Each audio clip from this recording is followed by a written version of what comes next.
Hello, who are you and where are you from? My name is Pat Avery. I'm the president and CEO of the Greater Port Arthur Chamber of Commerce. I'm from Atlanta, Georgia originally, but I've lived in Texas the majority of my adult life, and longer than I've lived in Atlanta, Georgia. And even and as background, before we were interviewed here, you said you have a degree in biology. Yes, I have a degree in biology and a master's in public administration. So I love the environment, have always been an outside person, and love living things. Wow. So, and then what? So, has the climate changed much since you were a kid? The climate has changed since I was a kid.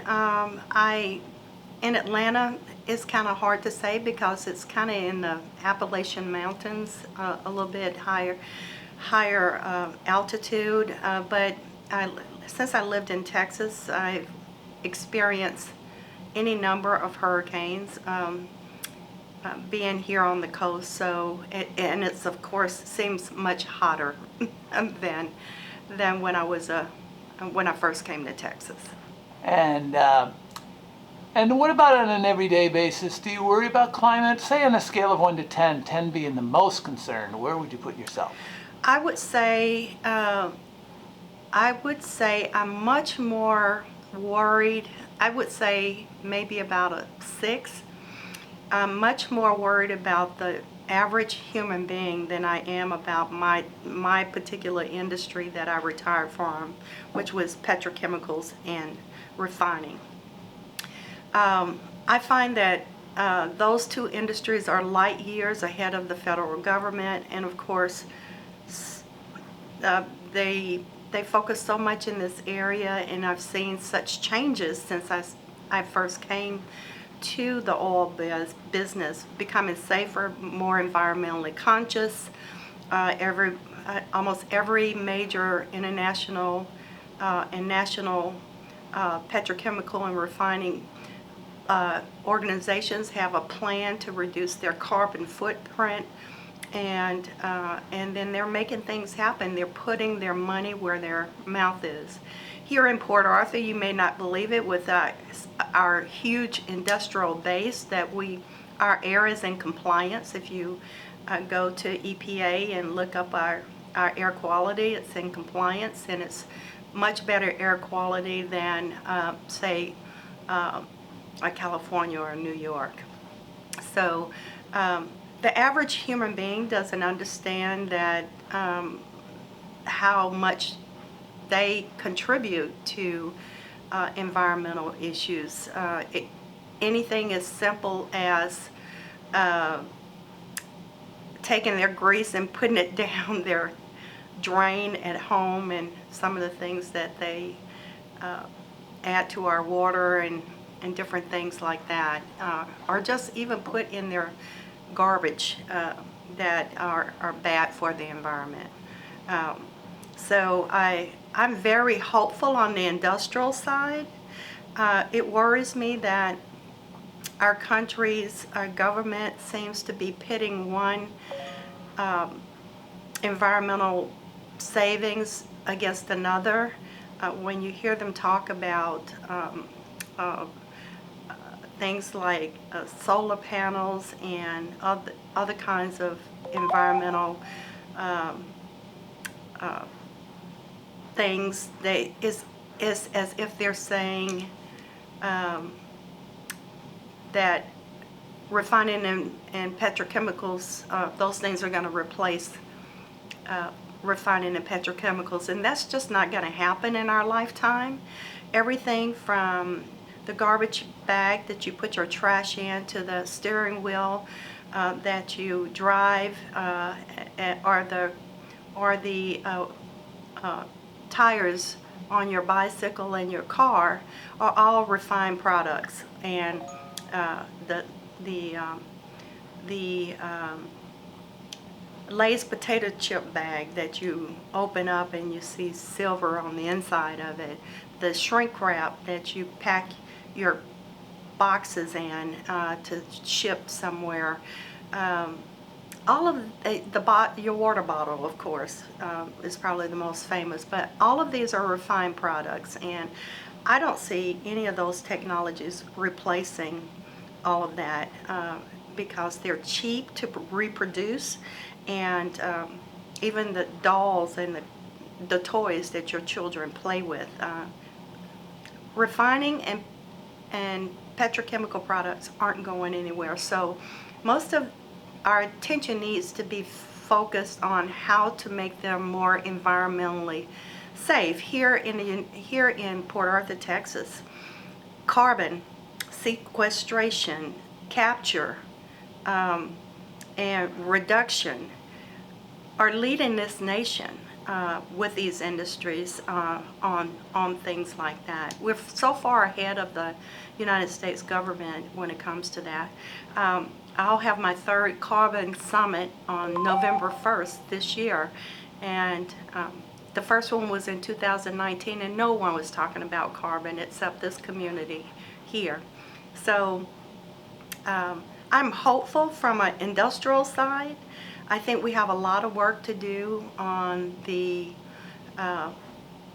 individual side to make people understand what they're doing to also hurt our environment for the future. So you brought up the future. So for the future, are you a climate optimist or a climate pessimist, and what can we do about it? I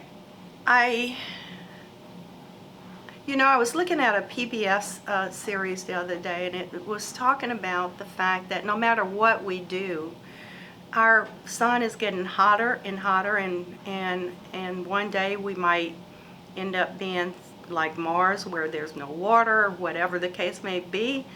That gives me thought to the process of whatever we do, we might be inevitably not going to be able to save ourselves, a million years from now or something like that. But I don't know the answer to that question.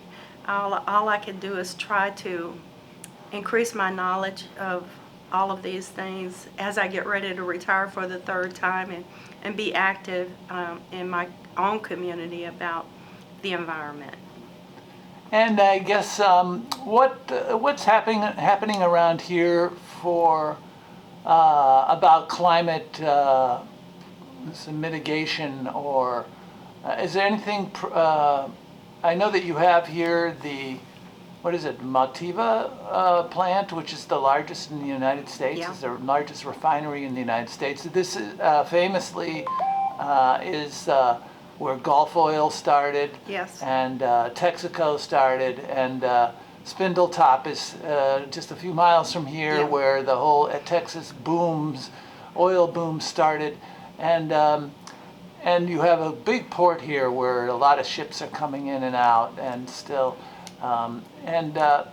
yet you're the Gulf is heating up, and you're very vulnerable to any hurricanes. Mm-hmm.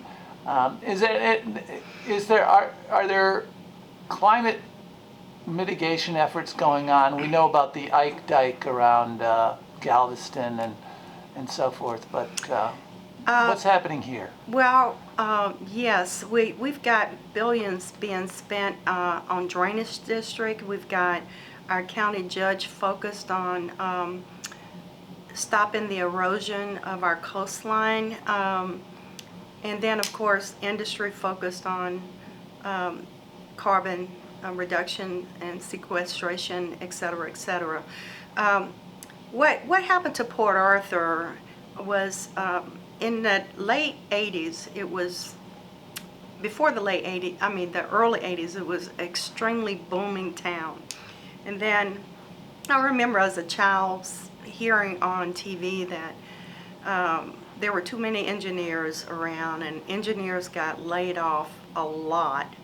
And when that happened, it was a down cycle in the United States. And when that happened, all the affluents, not all of the affluents, but most of the affluents in Port Arthur got up to leave to go find jobs in other communities where they could work. And what that left Port Arthur with was the minority the elderly, and that sort of was an extreme detriment to the city of Port Arthur during that time. Our downtown hasn't fully recovered, even though Motiva's brought 4 buildings down here. Plans are that they would bring as many as 500 people to downtown. If that happens, it's going to be it's going to change the fabric of the city. And it's, believe it or not, Port Arthur looks better today than it did when I first got to this part of the county in 1998. The city has torn down a bunch of houses. It seems to be a lot of vacant lots, but it will recover. And if it's like my hometown of Atlanta, Georgia, when I was a kid, all of the affluents left Atlanta and went out to the suburbs. And if we had held on to our family home, it would have gone from being worth $25,000 when I was a kid to $500,000 today.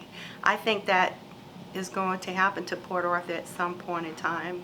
I think 25 years from now it will be gentrified, and because everyone else around us are landlocked, can't grow, have to knock things down to grow, and Port Arthur is full of land and can create communities very easily. So that's what my prediction is about the city of Port Arthur. Whether or not people will want to come downtown because we're so close to the hurricane levee, that's another question. We'll just have to wait and see. Well, thank you very much. This is, what is it, the 19th of July here in Port Arthur. Thank you very much for this impromptu interview. You're welcome.